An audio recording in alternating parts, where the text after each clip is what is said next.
Hello and welcome to the Organic Gardening Podcast. I'm Fiona Taylor, Chief Executive of the charity Garden Organic, and later I'll be joined by my colleagues Chris Collins and Emma O'Neill. As the year draws to a close, Chris and I will take time to reflect, celebrating our successes and commiserating our failures. We'll be hearing from Anthony McCluskey from Butterfly Conservation, who shares his advice on how to support butterflies and caterpillars within your garden, giving us food for thought as we plan for 2024. And Chris and I will be joined by Garden Organic's head gardener, Emma O'Neill, to answer your questions. We're talking about wildlife-friendly hedges, leek moth, and improving poor soil in greenhouses. This episode is sponsored by Viridian Nutrition. Viridian produce a range of award-winning ethical and organic supplements which include vitamins, minerals, herbal oils and balms.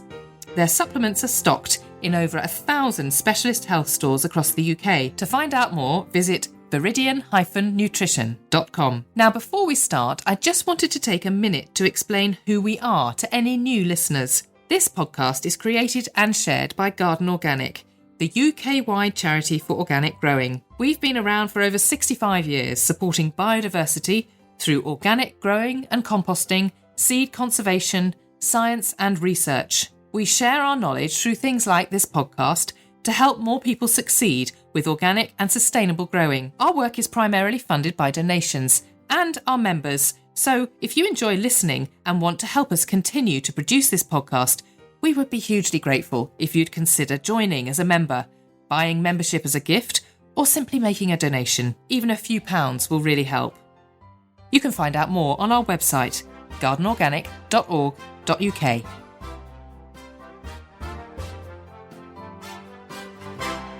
Well, Chris, gosh, what a year we've all had. It's amazing to think here we are in December, ready for our chat. And here we are sitting in the tea room, basically. This is what we call the breakout room here at Brighton Organic Gardens. And this is where we all come for our cup of tea and our 11s. But actually, at this time of year, it turns into the kind of headquarters for the distribution of the heritage seed from the Heritage Seed Library. So there's an extraordinary contraption that takes up about half the room, which is made up of pigeonholes.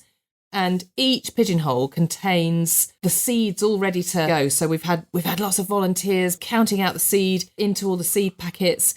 The seed packets are properly labelled, they're batched. It's an absolute labour of love, but it's also amazingly efficient. It really is. Some of the seeds that are already in the pigeonholes, we've got Sunset Runner Bean, a couple of dwarf French beans, one called Black Valentine and the other called Magpie. Have you ever grown any of those? I haven't, no, but I'll be giving them a go next year. Yeah, absolutely. We've got the Mayor of Leicester Pea, and then there's a squash called Bubble and Squeak. How would you not grow that? I know. It's absolutely fantastic, isn't it? I have to say, I was in there earlier for the cup of tea and it was so industrious in here. Bless the volunteers. Like, they come in and they get their heads down and they work, and it's, it really is a sight to behold, Fiona. It yeah, really is. We couldn't do it. We couldn't do any of our work without our volunteers. It's phenomenal. We have 500 volunteers who do all sorts of different things for Garden Organic. All around the country as well. All around the country. It's amazing. But the ones you're talking about today were very much dedicated I've learned as well, they do love a biscuit. They do love a biscuit. They love a biscuit, mate. They do, yeah, absolutely. The whole charity sector is founded on tea and biscuits, isn't it?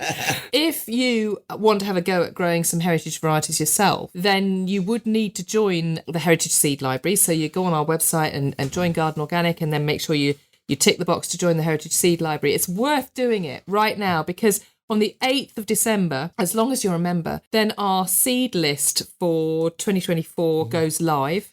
And what that means is you can get hold of seed that you can't get anywhere else. A great Christmas present, maybe? Amazing Christmas present. Absolutely. Amazing Christmas present. And then you can be part of a whole community of people growing amazing seed and making sure that we have genetic diversity in our back gardens, in our allotments, in our growing spaces. It's really important that these vegetables are grown, seeds for sowing, isn't it? Yes, it certainly is. And I've got to say as well, it's a bargain, for what you pay for out in the big world to this is it really is great Christmas present, or just a treat for yourself. Absolutely. So that's one Christmas present idea. We'll probably talk about Christmas gifts in a minute. But first of all, what jobs have you got on your list for this month, Chris? Well, I've kind of got my eyes on the wildlife, and it's a hard time of year for them, especially the small birds. I get so many coming to the balcony with our little stick-on feeders, so I make sure they've got water. I make sure they've got food. I don't feed them in the spring and summer. We talked about this before, but this time of year, I keep an eye out for them. Also, on the allotment, I like to put little habitat piles in, somewhere for all the creepy crawlies to stash away. I don't cut down my herbaceous. So just leaving little habitats here and there to make sure the wildlife makes it through the winter okay. I can tell you, I've got a very industrious squirrel, and I looked out my window the other day, and it was just extraordinary sort of squirrel acrobatics getting at my neighbour's bird feeder, which is one of those bird feeders that you've got a stick in the ground, and then you've got hooks coming off the top of the stick, and then you've got the bird feeders on top, and then each of the little bird feeders had a roof over the top. It's all supposed to be squirrel proof, isn't it? No, nothing squirrel proof. Yeah. Well, where I am at home, you can see the tree line just off the balcony, and they come to the edge of the branch. It must just be a little bit too far, so they never make it to the balcony. They don't quite make it to your balcony. So I tease them. I sit on the balcony going, "Nah, it ain't going to happen." Can't do it. Isn't that interesting? Because they can really jump. They can. I'm surprised they haven't managed it yet. I don't know whether there's a lot of magpies and stuff about, and crows. Maybe there's a little bit of intimidation going on. I don't know. So you're going to put a bit of food out. Are you doing other things in terms of trying to offer sort of places for shelter or anything like that? Yeah, certainly your habitat piles is a good one. Not being too tidy, especially on the allotment. Making sure they've got crevices and bits. I've got a lot of stack of bricks at the bottom. I'll leave them there, and just making sure I'm not being over fussy, basically, and leaving that. And also water, making sure there's water out as well. Have you found this year? I mean, we've had a really mild autumn. Yeah. Have you found this year that there's been an awful lot of pests and diseases? Well, certainly. I mean, I've got cannas, which are a tropical plant, which I put in the ground because London's obviously quite mild. They're all coming into flower. They're flowering. They're full of buds. That is really not right at all. That shows I've had no frost at all. Temperature's been hovering around 13, 14 degrees. So I'll put a jacket on and I'll go out and I'm sweating. As I walk down the road, I should go out in a jumper or a cardigan still. So I found that I went into my brassicas. I've got them in a big cage, netted cage. Otherwise the pigeons get at them. I went in there and I touched the cabbage and a whitefly flew off it. Oh my goodness. And I've got a lot of problems with keel slugs as well, which are the tiny, small subterranean slugs, and they get in between the leaves of the cabbages. Right. And all of that would be checked by a decent frost, basically. That would cut that back. So what will happen is further down the line, I've got problems going. If it stays this mild, I'll have problems with pests that will reach right into next spring. So I really, really want to see one of those deep silver frosts on their allotment, because that would help me out immensely. But it is important to see that things, 40 years I've been gardening next year. It's my anniversary of 4 decades. I've never known winters as mild as this. What everyone's opinion of anything is in terms of climate, this is quite unusual, I think.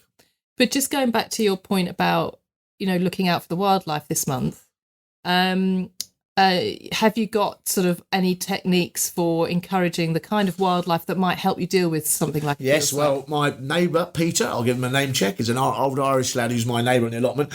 Some hedgehogs were spotted recently on the allotment site, so I advised him, and he built a hedgehog house, with a long sort of corridor going in the back, and he's put a camera in there, we've got 2 hedgehogs in there. Oh. So I think that's a major, major coup. You might have some babies. Yeah, maybe. I hope so. And we'll get very emotional about it. I can tell you, both of us. Quite right. And so hopefully, they'll get out and they'll eat. They'll keep those slug levels down. They're an important part of the ecosystem. They're near the top of the food chain, and you want them there. So I hope they prove to be a success. So you really just want to be encouraging that ecosystem, that food chain, to be live and thriving on your growing spaces, because then the pests become there's a natural balance to it, which is what we're after. Yes, yeah. Exactly. At this time of year, thinking about Christmas, thinking about what we might be wanting to give people, that's one of my jobs at the moment, is trying to get my Christmas act together. This year I want to give lots of plants. I want to plant some. So my plan is to do the standard, the old stuff that my mum used to do, where you would you'd plant the hyacinth bulbs. Chrissy hyacinth with the see-through jar so you can see the roots. That's right.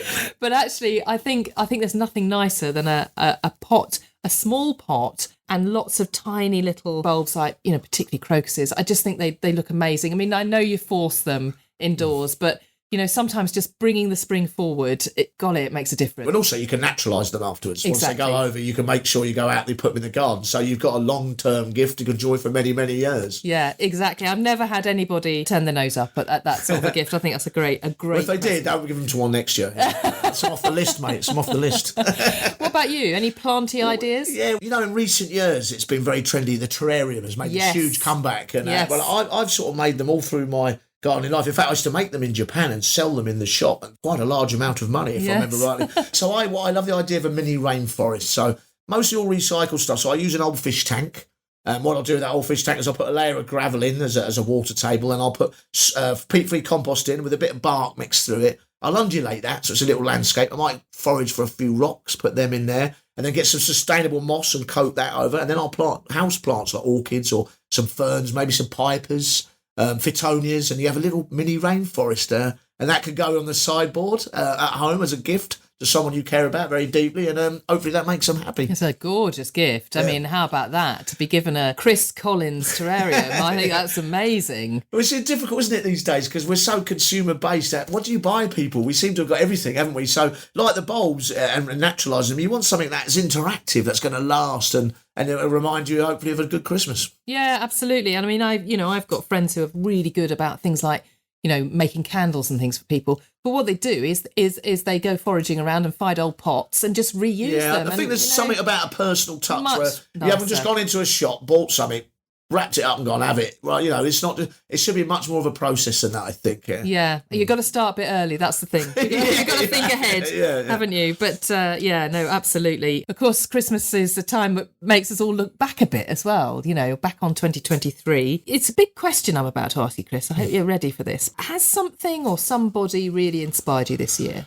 Well, it's, being a gardener, there's inspiration everywhere. I always find, especially in the nature of our jobs, because we meet a lot of people. And so we're at the flower show, but I think maybe Kirsty Wilson stands out to me a little bit when I interviewed her on the podcast. And the reason is very simple. One, she's very knowledgeable, incredibly knowledgeable horticulturist, which, we need more of those, I think. And she's very upbeat and enthusiastic. But I think as an inspiration to young women maybe thinking of coming into horticulture, she's right up there. So I found that meeting her and that interview very uplifting. Yes. So bless her, she's doing great work. Yeah. I was lucky enough, shook her hand when I met her at the Scone Palace garden show, which was back in June. She's a very engaging person. Yes. I think you're absolutely right. And Beech Grove, what a show. It's full of horticulture. Yes. It doesn't drift off too much into the glossy magazine sort of format. You learn a lot when you watch Beech Grove, I think. You do. And also, I have to say, for those of us down south, it's very inspiring because I think that the conditions in parts of Scotland do actually force you to be really, really creative, but also actually incredibly knowledgeable. So I think you pick up all sorts from watching that programme wherever you live in the country. I agree. Yeah. And so what about you, Fiona? Who's inspired you this year?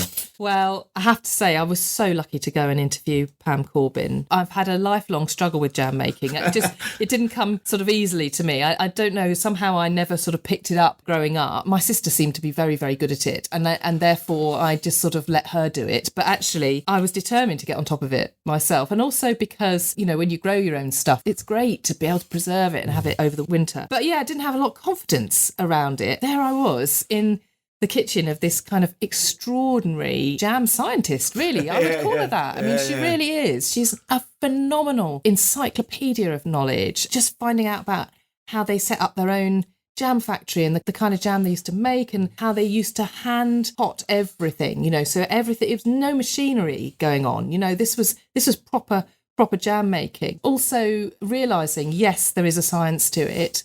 Jam isn't easy, but on the other hand, once you know how, you can adapt it so many ways. And the other thing, I'll stop going on about it in a minute, but I was obviously absolutely thrilled to meet her. But the other thing that hadn't really occurred to me before was how useful jam is in cooking. So it's not just something... It's not just on the toast. It isn't just on the toast. You use it for sauces, use it for gravies... It's a staple, like a foundation food almost, is it? Absolutely. Yeah. Thinking of it in a savoury context as well as in an afternoon tea context. So yeah, have you got a house full of jam now? Do you know what I had? I counted up. I made 27 pots. Did you really? since I know what your her. guests are getting on Christmas morning.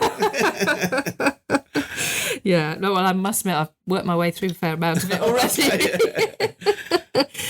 So in terms of your own gardening this year. What have been your big successes? Well, the balcony was outstanding this year. Even if I say so myself. Yes, well, I'm asking you to say so yourself. It was amazing, and also, I just so engage with my spaces because it's I'm busy with my job, so it's my outlet. But I think if I had to name a couple of things, chilies and aubergines on the balcony.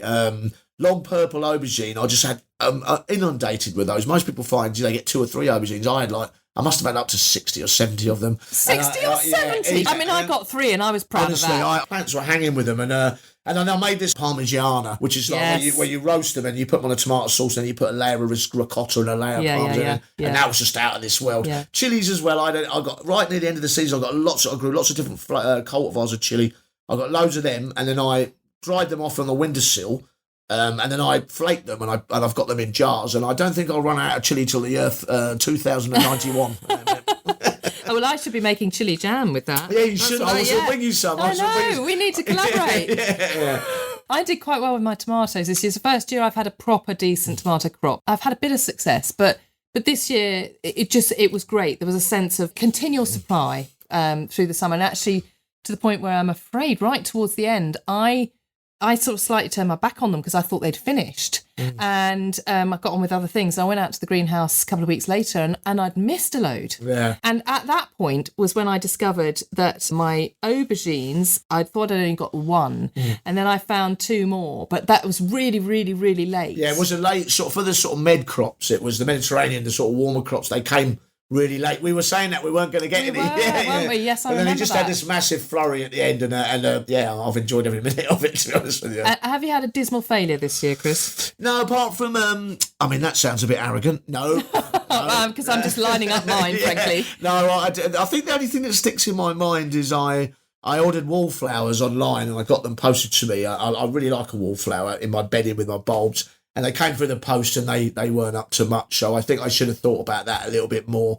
I planted them anyway. I persisted and they looked thoroughly miserable. Oh, really? So, and did they flower? Or? No, they'll be, if they were to flower, they'd flower in the spring, but I don't think they're going to stay there. They're looking, I think I shall hoik them out. And so that feels like a bit of a failure to me. Oh, okay. So maybe you should have talked to some of your friends and neighbours instead. Yes, and maybe, got some seed from them. Or gone to the organic catalogue or something. Yes, maybe. Indeed. Well, I'm afraid my failure was that I fell hugely behind this year. We all say that, don't we? But I did kind of let it go. But actually what that did was it meant that I then had to spend time on stuff I didn't want to spend time on. So if I'd actually kept on top of it, then I could have really indulged in the joy of gardening rather than the kind of just trying to keep up with it. You end up firefighting if you're not careful. I mean, it soon gets away from you. You only need to spend a few weeks away or be busy with work for a month and it kind of gets ahead of you. So I think it's important to remember, even if it does get to that point, it's about enjoying it, pottering and putting it right, or it shouldn't be a stress, it should be a pleasure. I think that's, even if it looks like, oh, blimey, I've let it get away from me. Just, it's time outside, isn't it? And it's time. Yes, it is. Yeah. It is. But I think there's something about actually making sure that I put that time in, because actually it's just if you're investing the time at the right part of the year, then you're going to actually get that much more joy out of the rest of the year, which is frankly what it's all about, isn't it? Certainly. And what have you learned this year? Have you learned anything new? I mean, I know, I come on, Chris, I know. Fount of knowledge. A fount of knowledge like you, I'm sure there isn't anything you could have possibly learned. I'm sure there's lots. I'm sure that as a gardener, you never stop learning. Well, some that's of the beautiful things about it. But it's interesting chatting to Anthony McCluskey because obviously he made that point about everyone concentrates on the butterfly and not necessarily on the caterpillar. And I have a problem with nettles right down the bottom of the allotment, and I normally sort of tidy them up and stuff. And I think I've learned let that go. That's a brilliant place for caterpillars to thrive, and hence you get the butterflies. So little tips like that I'm always looking for, and that one just sticks out in my mind a little bit. It's true, isn't it? We don't think about the caterpillar; we think about the butterfly. And actually, we're suspicious of caterpillars. We often think of a pest. They're something to get rid of. They're going to be eating something, that is really, really true. And although I love a caterpillar, but I'm not very good at identifying them. I don't know what it's going to turn into. I think that's the point of it. What he was saying about it is making sure you provide provisions and know what they are. Not every caterpillar's a pest. Always, make sure you've got provisions for things and don't be too tidy and hasty and rip stuff out. Absolutely. Well, we'll be hearing from Anthony McCluskey a bit later because that was your interview for this episode. So looking forward to hearing the full interview in a few moments. I mean, I've been reflecting myself, and I think the one thing I learned this year, and it's one of those things where I didn't really have enough faith to think that it would work, but I've treated the blanket weed in my pond with liquid barley straw, and I did it for a couple of months, and I thought, it's not working. And then all of a sudden, like magic, there's no blanket weed in my pond, and I just didn't think it would work. I really didn't. And, I found liquid barley straw. It's not cheap, but I just put it in religiously every couple of weeks. And then all of a sudden it's gone. And I don't top up my pond with tap water at all. I only do with either a bit of rainwater from the water butt or just let the rain do it for me. And there's been plenty of that of late, that's for sure. I didn't think it was possible to get on top of blanket weed. But that's good, isn't it? That means all the wildlife in there is going to be thriving as well. And you're very good on the science behind why it works. When your pond goes all greeny, slimy like that, it's because there's a lot of nitrate build-up in the water. So what happens is the barley sucks the nitrate out of the water and basically starves the unwanted stuff of any food, basically. The sun creates the algae. If you compensate that by making sure the nitrates don't build up, then you'll have a clearer pond. Well, I better keep on top of it next year as well. But yeah, no, that was a joy this year to discover, definitely. Since, again, we're sort of thinking ahead next year, have you got any goals for 2024? Go on, let's... Yes. Let's get ambitious. As obviously I'm a plantsman, that's my sort of background, from botanic garden. So I'd like to do a bit more soft landscaping, but I want to do a renaissance of my plant knowledge, because you spend a lot of time in my younger years looking at plants and learning plants. And I've got this folder at home from when I was at Edinburgh, which is full of pressed leaves of all these different plants that I dried in between blotting paper and then got sticky back plastic and sealed them all in this. It's a work of art. It's a work of art, mate. I tell you. Yeah, if I could get every Blue Peter viewer making one of these, I'd be happy. But I'd want to go back to. I want a renaissance of my plant knowledge. I've been doing it lately in the autumn. I've been doing a lot of looking at the autumn colours of trees, particularly in shrubs. So I want to re-engage with my plant knowledge, and I think that's quite a good ambition to have for 2024.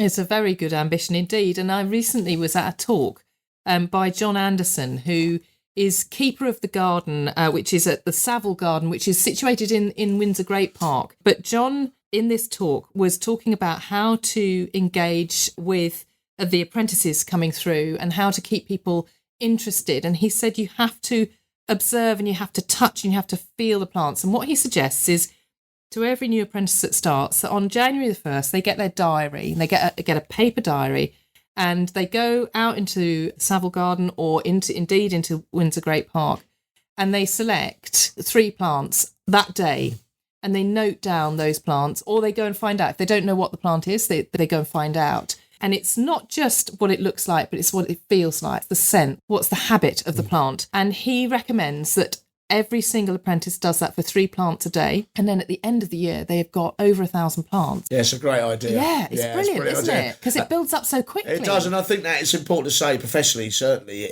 you're not a gardener without your plant knowledge. And we lack horticulturists with good plant knowledge these days. We've done it. People just look at social media or, I think that the actual learning, the physical learning of a plant and its habitat and its husbandry is what maketh the gardener.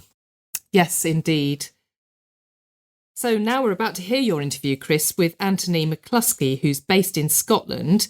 And he works for an organisation called Butterfly Conservation. And I can tell this was a chat you really enjoyed. Yeah, it was a fascinating chat, Fiona. Well, ladies and gentlemen, we're in for a treat today. I'm joined by Anthony McCluskey from the Butterfly Conservation Trust. It's a big honour. Obviously, at Garden Organic are concerned about pollinators and all their importance in the natural world in our gardens is a vital part for us.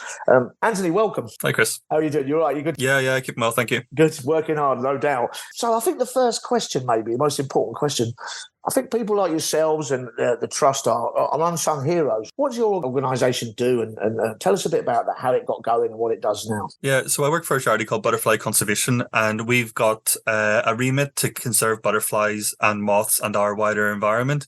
So we know that butterflies and moths are really extremely important parts of the environment because they can impact on bird populations. They're good pollinators and things.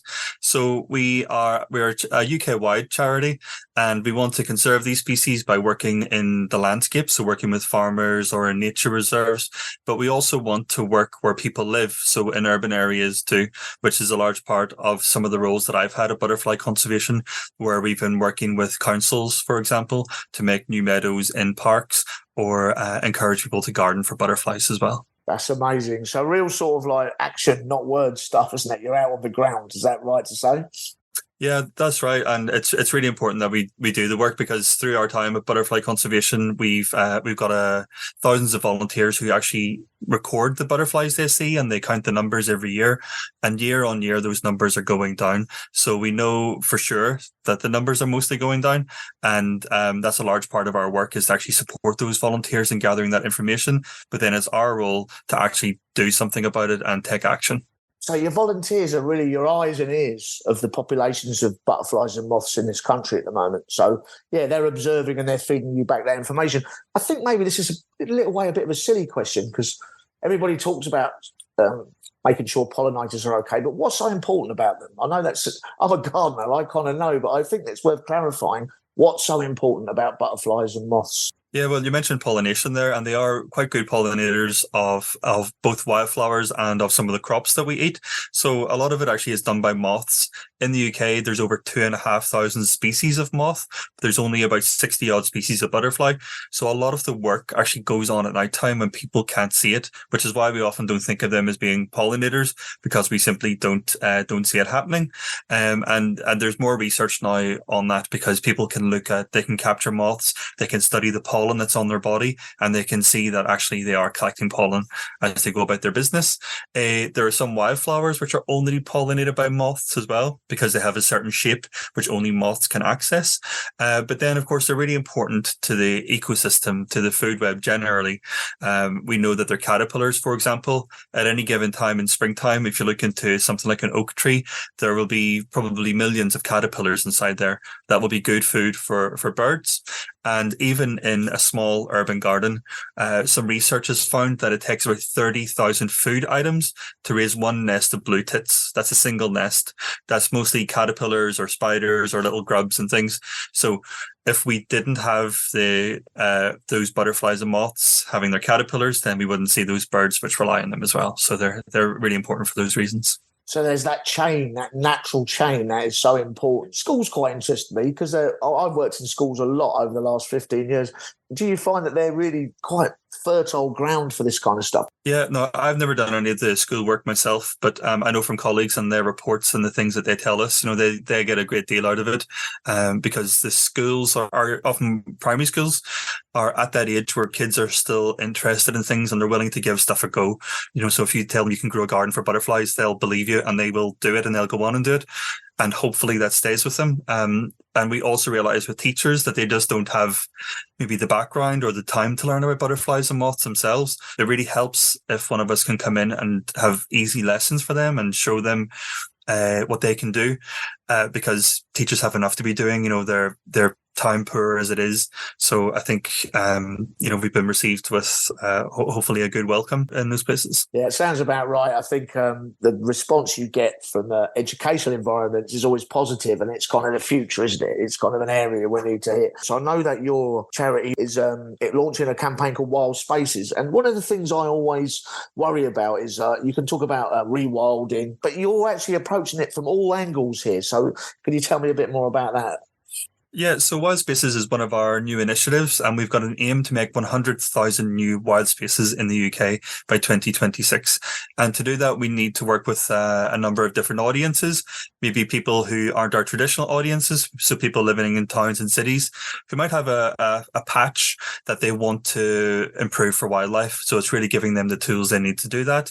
And the key thing with Wild Spaces are that they have three main elements. So they have places for butterflies and moths to feed. So that's the adult stage, getting nectar, but also to breed. So having the caterpillar food plants for them, and then to shelter. That's often the stage where they are spending the winter, maybe as a chrysalis in the ground.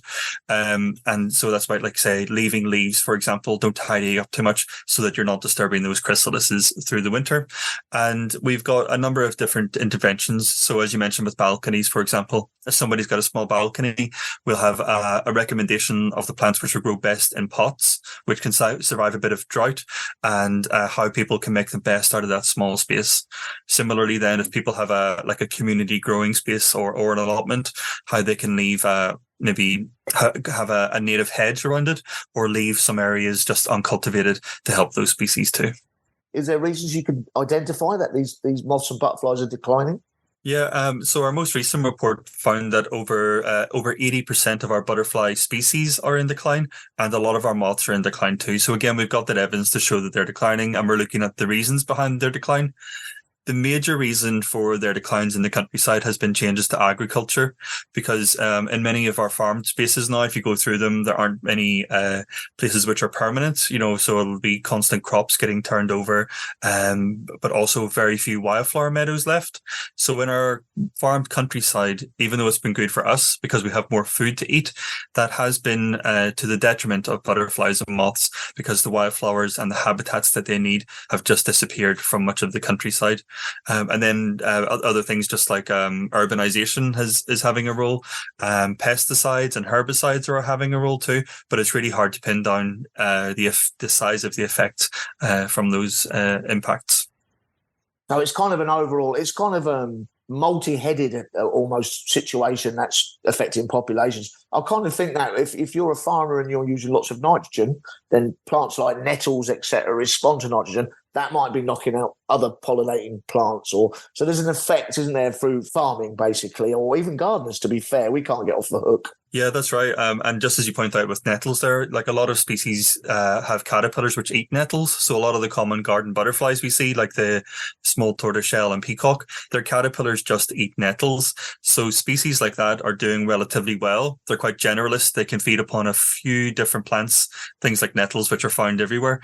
Whereas in the countryside, the species which require particular wildflowers, which might be low growing and can't compete with longer grass or nettles, those are the ones which are suffering most. And it's just to say at that point as well is that one of the reasons why butterflies and moths are struggling more than other pollinators is because they have the caterpillar stage where the caterpillars will only eat certain food.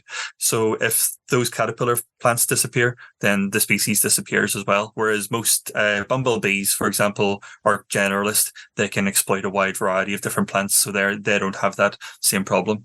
But the caterpillar stage is vital, isn't it? So is it right to suggest that actually it's great that they get this cafe, this long-running cafe as different things flower, but the caterpillar stage is quite essential? Yeah, it's really their populations can't increase unless you've got the caterpillar stage or the food for the caterpillar stage. Now, by providing kind of fuel for the adults, their nectar is basically a source of sugar that does help those adults maybe fly around the countryside and find different places to live. But really, if you want to boost their numbers locally, you want to get the caterpillar plants, and there's a huge range of caterpillar plants. If you consider over 2,500 different species in the UK, that's an enormous range of plants that they can feed upon. Either some of them are wild plants, so things like dandelions, or maybe some plants regarded as weeds, or even just long grass. Long grass can be a useful caterpillar plant for butterflies and moths. So it's making sure that you provide those too. That's interesting, isn't it? Because basically it's we can congratulate ourselves if we plant something and butterflies and moths turn up, but it's actually taking care of their breeding. Their ability to breed and increase their numbers is far more vital. And that's often the part of it we don't see that goes on in private. So having those, again, we touch on this idea of you don't have to have this immaculate garden, just leave a little bit where this stuff can happen. Yeah, that's pretty important. I know it's a generalisation, but it almost looks like we're favouring some species by our actions. Some species are more endangered than others because we're providing food for some but lacking food for others. So it's not, I as an organic gardener working obviously for Garden Organic, I often encourage people to garden, but also not to be so fussy about it. So habitat piles, leaves and sticks, and so you maybe letting go a little bit is a part of the message, do you think? You can still garden, but you can let go a bit. I think so. And I love gardening, but I'm a lazy gardener as well, because there's certain things which I don't take any joy in doing, like say too much weeding or things like that. And if the garden to me doesn't have to look like the inside of your house, well, most people's houses don't have weeds and stuff growing out of them. Maybe some people's do. It's not your house. It's a place that you share with nature and wild things in it. And that's the way that I approach it. For example, in my flower beds, I've got my nice kind of cultivated plants to the front. Behind those, then I let it grow a bit weedy. There's even some nettles right behind those. And then behind that again, I've got a native hedge.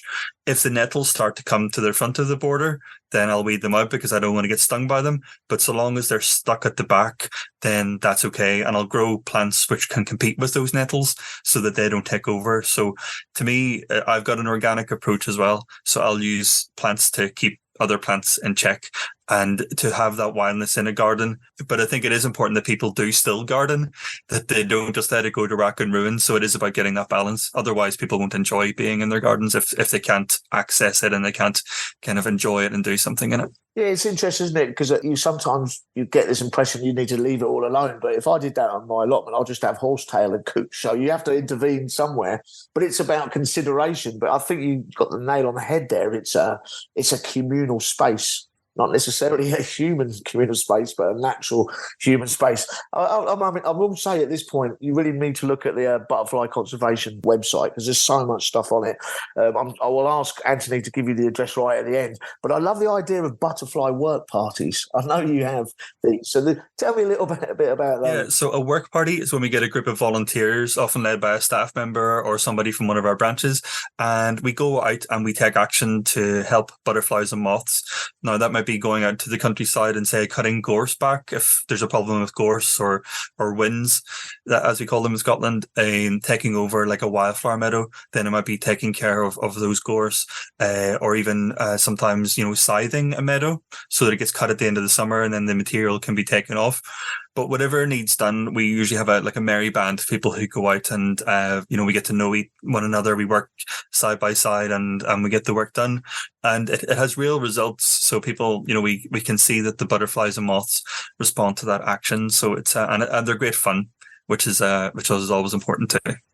I love that. A merry band. That's such a great word, isn't it? And it kind of, it's interesting. We're talking about conservation of butterflies and moths, but we're also talking about human interaction and how it's like an adhesive, isn't it? When we get together and we're concerned about the wider world. Tell me a little bit about volunteers. What sort of range do you have from the Lord on the Hill to the guy who maybe lives in a housing association? Is it right across the board? Yeah, well, everything you can imagine, really. It depends where we are in the country, So some of our projects have been in kind of, I suppose, wealthy rural parts of the countries, which maybe then attract certain kinds of volunteers. But recently we've been doing a lot more urban work. We've got a current project called Big City Butterflies, which is based right in the centre of urban London, working in places like Tower Hamlets and Hackney and places like that, where our project officers are working with schools and community groups and also working with the parks. So I know that they've been doing some great work just in inner city London, and therefore involving more volunteers as well. And in the last few years, I've been running some projects in Glasgow and Edinburgh, again, attracting a different type of volunteer. But I think it's important that we show people that they can be involved in our work no matter where they live or their background or circumstances. Now, again, that whole social adhesive that what you're doing creates, doesn't matter where you're from. It's interesting you were talking about, you mentioned gorse. I remember my time in Edinburgh, you go to Arthur's Seat and it's covered in gorse. So you're looking at tackling the invasives, are you? Is there plants in there you can recommend that we put in, or is it all about natives? If it's a circumstance like that, if it's a wild environment, say in somewhere in the countryside, or even Holyrood Park, you could argue is kind of it's got a lot of natural features at that place, and there's a lot of wildflowers and things. We never sow non-native plants in the wider countryside or in wilder places, just because that's not really what we're about. But in gardens, people can do that because that really extends your season. A lot of the non-native plants, though, aren't any good for their caterpillars because our butterflies and moths have evolved to feed upon plants which are here when they're caterpillars. But you can extend the nectar season by having things like, sunflowers or Rudbeckia or, a lot of these kind of North American prairie plants, for example, which will go on flowering right through the year and give you good nectar for the adult stage. It's interesting you mentioned sunflowers and Rebecca, because I've got them on my allotment. I sow them in bands, and they're very full of bees, solo bees, butterflies. Now tell me, I'll look at the website, it's amazing. You need to give me the address, but there's a lot of stuff in there, isn't there? Leaflets, surveys, advice, newsletters. How do people get involved with you, Anthony? Yeah, so our main website is just butterfly-conservation.org, but then there's a special website for wild spaces. It's a new website, so it's wild-spaces.co.uk.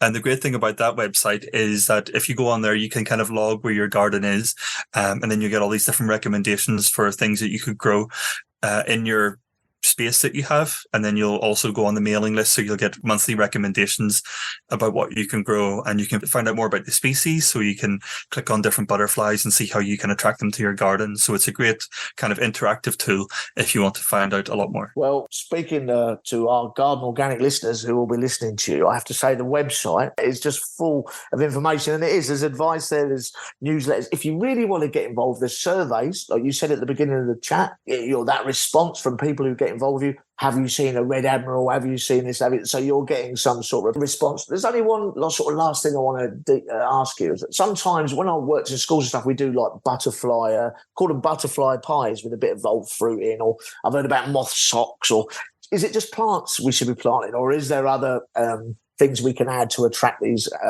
beautiful creatures to our garden? Yeah, well, probably the first thing would be a kind of a change in behavior. So you were just saying there about leaving fruit and things, for example. If somebody's got fruit in the garden, you've got an apple tree or a plum tree, sometimes the advice is to, whenever it falls, is to get rid of it, throw it away, take it all away. But just leaving that fruit for the adult stage, it's full of sugar that they can drink. That's a really good approach to it. But there's a similar thing with just not tidying up too much, really, because the stage where they're most vulnerable is whenever they're like a chrysalis in the ground or in the leaves. A lot of species just make their cocoon in dead leaves. But if we're taking that all away and burning it, then you're actually just killing off the next generation.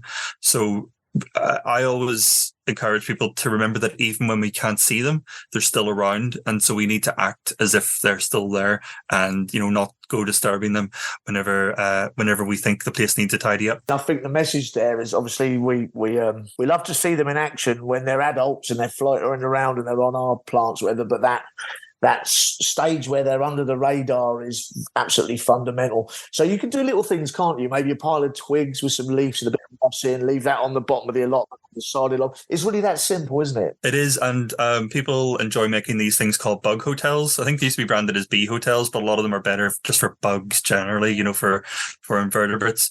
And that's a really fun thing people can do. You can make them as fancy as you like. You can make a 4-story kind of tower block or whatever, just using, pallets and sticks and things like that. But whatever you do, you'll find that things go and live in it. So those caterpillars might crawl into it for the winter time. They might make their chrysalises in it. You'll also get ladybirds hibernating in spots like that too. So, you can make these kind of artificial structures, but made with natural material like twigs or logs with holes drilled in them and things like that.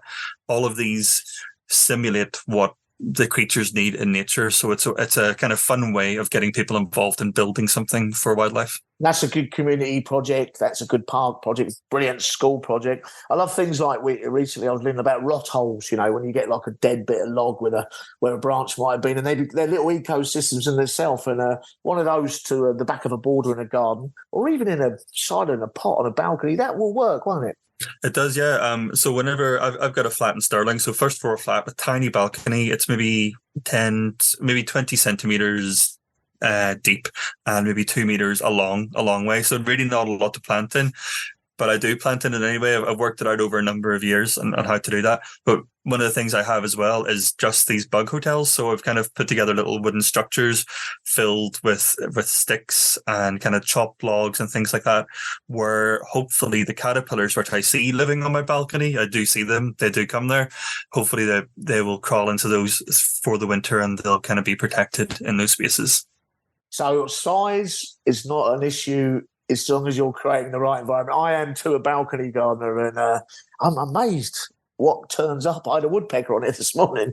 I just think that the listeners or people out there who think that you kind of need large space, actually nature thrives given the conditions. Anthony, it's an absolute pleasure to chat to you. I personally feel inspired by what you've said. Hopefully our listeners will. Thank you so much for joining the Garden Organic podcast. I really appreciate it. Cheers, my friend. Yeah, thanks, Chris. My pleasure. Time now for the postbag. Got some great questions this month. I'm here with Chris Collins and Emma O'Neill. Hi, Fiona. Hi, Fiona. Hello, both. We've got some great questions this time. First of all, touching on hedging, good time of year to be thinking about hedging. I'd like to establish some wildlife-friendly hedging. Can you advise on which species I should choose and in what proportion? I have plenty of space and I'm happy for a high hedge, although it does need to be frost tolerant as we're in northeast Scotland. Right, Emma, how would you start to answer this one?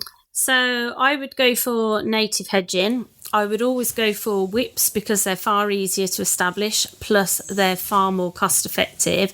And I generally grow a mix of hedging, so things like hawthorn, Acer campestre, hazel, bird cherry, lots of things that are going to give benefits to wildlife, good habitats, flowers and berries on them. They're ideal to be planted in the autumn between November and April. Okay, all right. And those will get quite high, those? Yes, they can get as tall as you like. Yes. Yes, I have a slight problem with a very, very high hedge now. Actually, my neighbour has now got a very dark living room. I'll lend you a ladder. Don't worry. Brilliant. Well, Chris, that's in a large scale setting. What about a small setting? So somebody who maybe wants to put a hedge in the front of their house. Well, it's easy enough. You're just doing something on a smaller scale. I agree with Emma's choice of plant. The natives are definitely the best for wildlife. I'd maybe use, if it was a smaller space, I might use feathers, which is like the next step up from the whips. You have some natural growth, some side growth. So it's a bit longer on it's gone a bit further. Yeah, it's a few more seasons old. If you've got rubbly, useless soil, then you're going to have to dig that out. It's going to be a bit of footwork there. So I'd actually get rid of that and bring in some decent soil, decent compost. Make sure you improve that. Good thing about these natives is that a lot of them tend to be pioneers, so it doesn't have to be really rich, fertile soil. They will establish quite quickly. I always plant, when I do a hedge, I always plant what I call the stagger. So I grow maybe 25 centimetres, 30 centimetres apart. I put one side and then come over to the other side of the trench seed and then back again. So you're kind of moving them on a stagger, and that means they all lock together quickly. But 5 minutes is fine, and you can get it, as Emma says, as big as you want. First thing I'd do is I'd knock the apical growth out, so the growth on the top of the plant. I'd prune to a node there, right, and a growing point there, and that encourages the sides to shoot. I do that 3 or 4 times over the first few seasons, and that hedge will lock together, and you've got a nice little hedge there. That's not a problem at all. If you've got a very short expanse, how many different varieties would you plant in that? 3 or 4 would be all right. Would you agree with that, Emma? Yeah, definitely, because they recommend, if you're going for whips, to have between 5 and 7 plants per metre. So that's quite a decent amount. Yeah. So you could mix it up, and you could have several different species, because I think that's the message here is we're all for mixed native hedging. Yes. Yes, yeah. I mean, you can even throw a bit of holly in there as well for a bit of evergreen. That's a native. So you've got, the idea is that little hedge, whether it's 5 metres or a big one, like we've got, surrounding our little garden here, the garden here, is you want those little birds nested in it, and then all the other wildlife follows. So you create that little ecosystem. Yeah. That's going to work.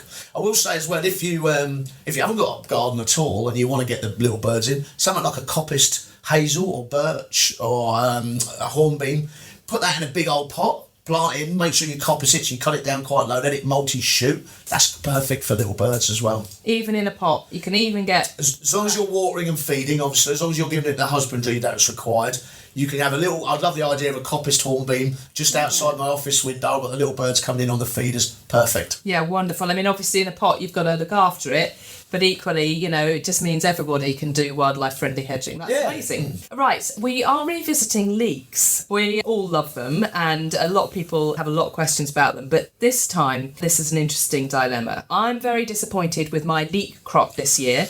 The stems have been attacked by leek moth, so only about half of each plant is edible. The plants have been covered with enviromesh from when the seeds were first sown, and they were only exposed on the day I transplanted them. However, I do put all the outside leaves and infected leaf plants on the compost heap. Do you think that that's where the pest came from? Goodness me, that's a long story here. Emma, how do you identify it, actually? Well, they're quite similar to the allium leaf miner, but the leek moth are creamy white and they've got brown heads and legs, whereas the allium leaf miner is all white and no leg. They do very similar damage, and here at the demonstration garden, all of my leeks got took this year, so we ended up with none at all. The enviromesh is the way to go. However, you cannot compost the infected leaves. They definitely have come back in on that. That's been the issue there. And then presumably it then takes a couple of generations or a couple of summers or seasons to then cleanse and start again. It will, and you need to obviously crop rotate. But again, if you've been using then that compost with the infected material in, I mean, I hate to say it, but I would probably leave off at least a year. Yeah. And then go again on a different bed. Yes, okay. Okay. But the EnviroMesh, generally, that should be, if you have a sort of a clean patch to start with, then the EnviroMesh should be enough protection to keep off the leek moth. It should be. I mean, obviously, nothing is infallible, and you need to be vigilant, as you always do with all veg growing. They tend to make an appearance between April to October. They do have some natural predators, which are ground and rove beetles. So if you can get sort of a beetle bank somewhere in your garden to encourage beetles in, that would also help. But netting really is the only solution. Okay, and it's getting worse, isn't it? It is. It's getting more prevalent, to be honest. So it was mainly in the south of England, and it is now starting to march on. Right, well, let's go into the greenhouse now. So, a good question here. I've always grown tomatoes and cucumbers successfully in grow bags in the greenhouse. However, next year I'm considering trialling not using grow bags. The soil in the greenhouse is poor.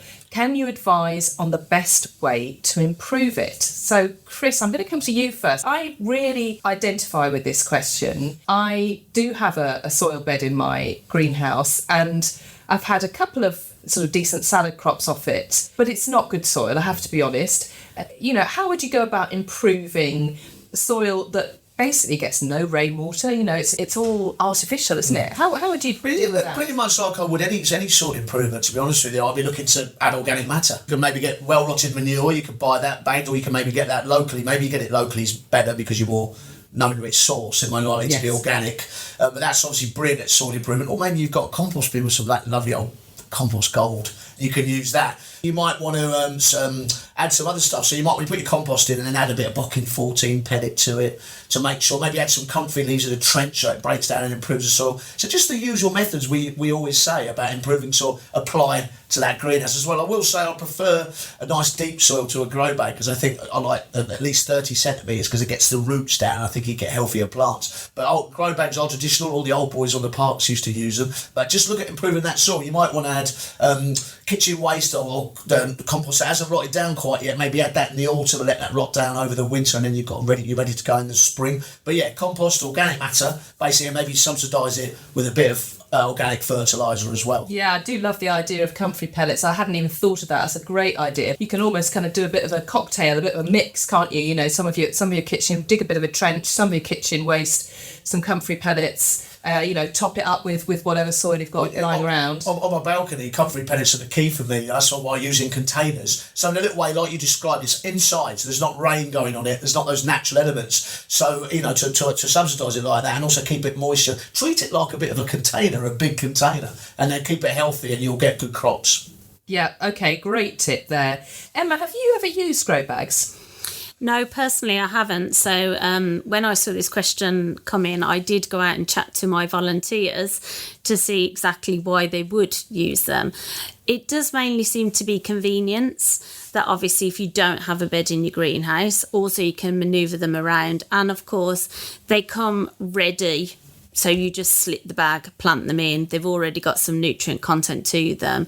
But with anything, whether it's in the ground or the grow bag, you are going to have to feed those particular type of crops they're talking about very regularly and get your watering regime right. Yeah. And it's very, very dependent on that, I suppose. I mean, you can get peat-free grow bags now, and I've used them in the past.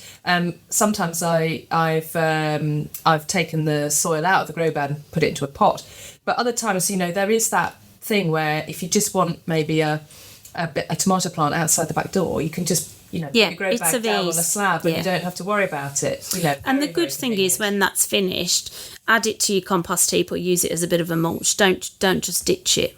Yeah, absolutely. Yeah, use it and reuse it all the way through. Yeah, fantastic. Great. Well, terrific questions this month. Thanks ever so much, Emma and Chris. Thank you, Fiona. Thank you. So that's it for another episode and another year. Thank you so much for joining us as we chat about organic gardening every month. Hopefully you've picked up a few tips along the way to help with your own growing. Meanwhile, if you'd like to support us, until December the 5th, all donations to the charity will be doubled as part of a campaign called The Big Give. You can find out more on our website, gardenorganic.org.uk.